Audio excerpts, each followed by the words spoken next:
Olá pessoal, tudo bem? Vamos com mais um vídeo, só para tratar de dois assuntos. Na verdade é sobre as passeatas, né, dos chamados antifas que ocorreram no final de semana passada e alguns dias subsequentes, né, em Curitiba, em outras localidades também.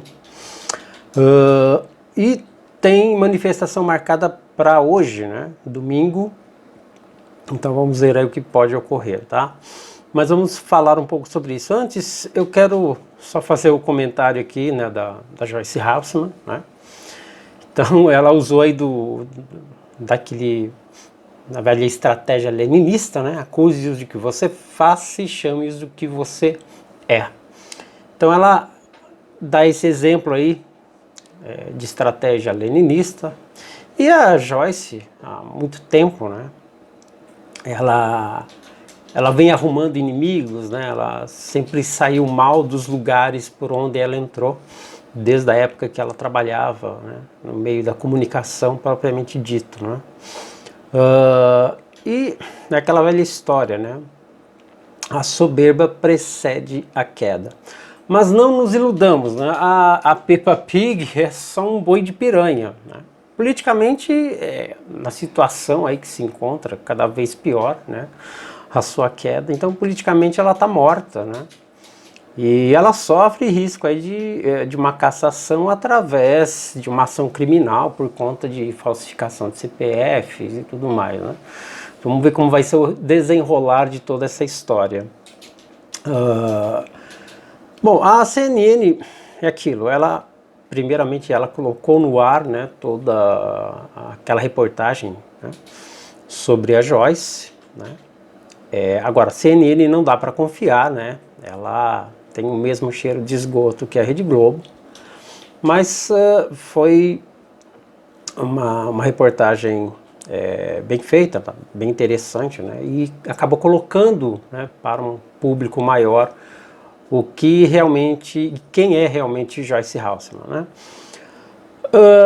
Como eu falei, ela conseguiu vem, né, no seu histórico, arrumando muitos inimigos, e agora no meio político, né? E eu não falo de bolsonaristas, né? Tem muita gente ali no meio político que não gosta dela e que certamente armaram para cima dela, né? Fizeram aí uma colheita aí de provas, de uma maneira de derrubá-la, né? E ventilaram isso para a CNN, né? Agora, deixando um pouco esse assunto de lado, né? Vamos entrar no assunto mais importante aqui do vídeo, que é sobre os chamados antifas, né? Então, esse grupo que se intitula Antifas não passa de massa de manobra da esquerda, né? É um braço de guerrilha da esquerda. E isso vem acontecendo nos Estados Unidos, começou lá toda essa movimentação. E eu não preciso dizer que esses manifestantes, né, em sua grande maioria, aqui no nosso país, eles não sabem nem mesmo o que defendem, né? Eles não fazem ideia do que defendem, não fazem ideia historicamente, né, do que é fascismo, do que é comunismo, do que da onde surgiu né, essa movimentação, esse grupo antifascista, enfim, não sabem de nada, não sabem nem mesmo o sentido real da palavra democracia, né? Eles usam esse termo democracia de outra forma, né? Então, o antifascismo, ele deixou de ser um movimento contra o regime fascista, né? Ele próprio, pela sua postura violenta na tentativa de tomada de poder, já é fascista em sua essência, né? Os antifas é um grupo de guerrilha urbana anticapitalista, né? Motivo também pelo qual eles praticam a destruição de imóveis, de bens particulares, né, de lojas, bancos, carros, né, além da destruição de símbolos e patrimônios públicos. Então, rasgar ou queimar a bandeira do Brasil é símbolo da destruição da soberania do país, né, para impor um outro regime através de uma revolução. Então é isso que eles buscam. É claro que essas manifestações foram pensadas há muito tempo, né? Só estavam esperando aí um momento adequado e esse momento justamente para produzir o caos e tentar desestabilizar o atual governo, né? E a quarentena caiu como uma luva, foi esse momento tão aguardado. Daí o motivo de soltar também os criminosos, né? Por conta dessa chamada pandemia, por conta da quarentena, soltaram-se os criminosos e prenderam um cidadão comum, um cidadão honesto em sua casa, né? E não se enganem, tudo está sendo bancado de fora, tá? Esses grupos aí está sendo bancado de fora também, tá? Seja, né, tem todo um interesse aí de globalistas como o Jorge Soros. Eu estou pensando no Sérgio Moro aqui. Então tem todo esse interesse globalista do Jorge Soros e principalmente do Partido Comunista Chinês, né, que está bancando Dória e outros governadores para manter a quarentena a qualquer custo máximo que eles podem, né? Por quê? Para quebrar realmente as empresas e depois os empresários chineses comprarem essas empresas. Então é essa tomada das empresas aqui no Brasil pelo Partido Comunista Chinês. Então tudo isso é muito pensado, as coisas não são assim coincidência, nada disso. É tudo um plano, tem toda uma agenda por trás. Então o Partido Comunista Chinês, né, que além de comprar esses governadores e prefeitos, eles vêm pautando a Globo, né? Lembrando que a China está injetando dinheiro aí na Rede Globo, além de ter já comprado a TV Band, né? Bom, essa nova versão dos Black Blocs, né, somados também às torcidas organizadas, né, são grupos violentos que promovem a violência em todos os níveis, né, e são infiltrados ideológicos. Tá? Então essa coisa de organização, né, de torcedores, né, tudo isso já faz parte, né, de grupos violentos, né, que praticam aí todo tipo de violência, de arruaça. Né? E esses grupos, tanto o Black Blocs quanto essas torcidas organizadas, eles são aí uma herança da velha guerrilha revolucionária, né, que encontrou aí na criminalidade um meio de expandir o seu exército, né, de guerrilheiros urbanos. Né? Então, porque o PT e partidos de esquerda buscam criar a sua base em meio à população mais carente? Isso tem um motivo, né? Não apenas usando como curral eleitoral, né?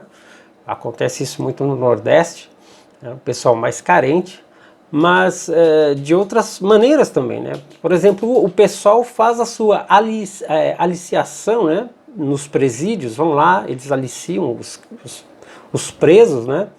Prestando auxílio, né, a esses criminosos para depois arrebanhá-los para uma causa revolucionária, né, para futuramente aí, poder se usar dessa força-tarefa. Né. O escritor Carlos Amorim, no ano de 1993, né, publicou o livro Comando Vermelho, a história secreta do crime organizado, né, que traz uma excelente análise sobre esse assunto, né?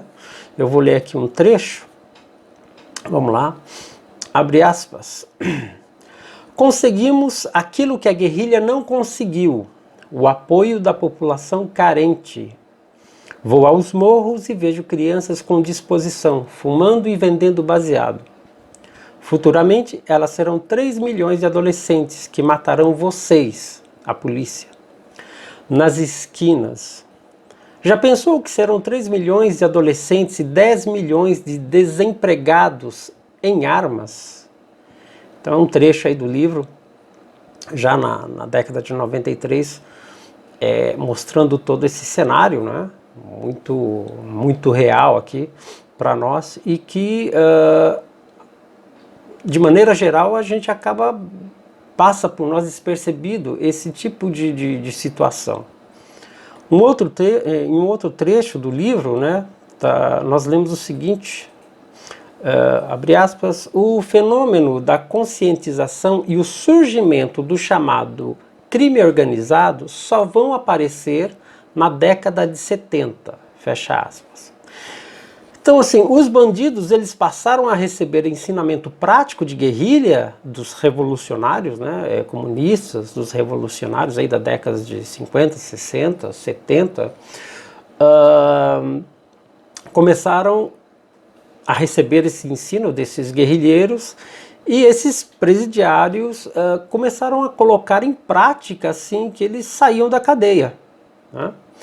Uma outra via é corromper a polícia, colocando aí laranjas podres, né, dentro da corporação, né, para destruir a corporação de dentro para fora. Então, uma outra maneira é aliciar policiais, né, e corrompê-los para que isso venha a fragilizar toda a corporação. Temos também o manual manual do guerrilheiro, Manual do Guerrilheiro Urbano, do Carlos Marighella, que é um livro aí de 69, né? E ele está bem atualizado, né, no contexto atual, é o contexto que nós temos hoje, né, e vem ao encontro com os anseios dos universitários, dos militantes, né, e desses grupos que acreditam que estão vivendo em um regime militar, acusando o presidente Bolsonaro de ditador pelo seu histórico nas Forças Armadas e pela sua postura, não apenas política, mas também militar, né? E aí aproveitam-se disso para carregar a bandeira da democracia, né? Mas não a democracia de fato. Trata-se do duplo pensar, trata-se da democracia vermelha, que é validada somente como ato revolucionário. Então a democracia, para eles, serve apenas como ato revolucionário, né? Não importando os meios. Então, por isso, toda essa questão da violência, né? Então, usa-se o nome democracia, não importando os meios, para se tomar o poder, para se derrubar o poder vigente e tomar, né, fazer a revolução que eles tanto desejam. Segue um trecho aqui do livro do Marighella, de 69, né, como eu falei, diz assim, abre aspas, a acusação de violência ou terrorismo, sem demora, tem um significado negativo. Ele tem adquirido uma nova roupagem, uma nova cor. Ele não divide, ele não desacredita, pelo contrário, ele apresenta o centro da atração.